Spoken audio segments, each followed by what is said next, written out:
Now see here LCR circuit here, where the value of R is given to you 40 ohm, value of L is 5 Henry and value of C is 80 microfarad. That can be written 80 into 10 raised to power minus 6 farad. And this is driven by this frequency, that is 230 volt. This voltage, that is RMS voltage, is 230 volt. Now you have to find out omega R. It means resonant frequency for this circuit.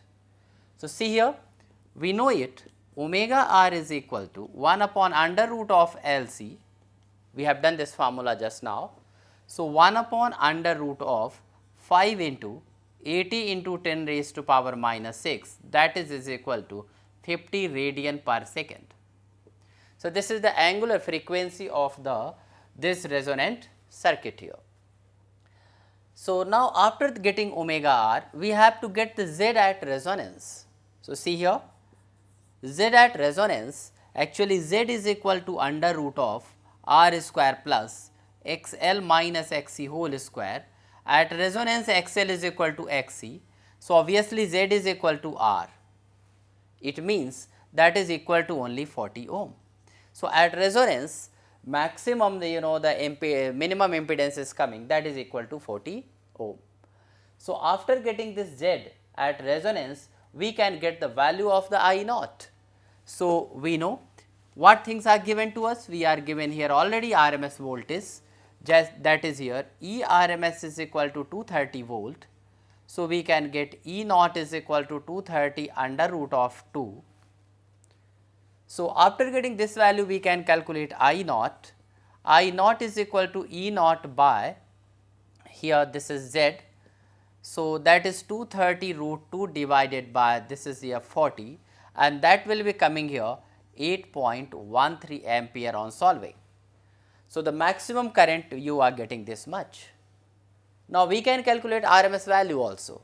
So I RMS is equal to I naught upon root 2, that is 8.13 divided by root 2, that will be equal to here 5.75 ampere here. So this is the RMS value. So we have got the I naught and RMS value. We need RMS value for calculating this VRMS across R, L and C here. So now we can calculate the here RMS voltages across R, L and C.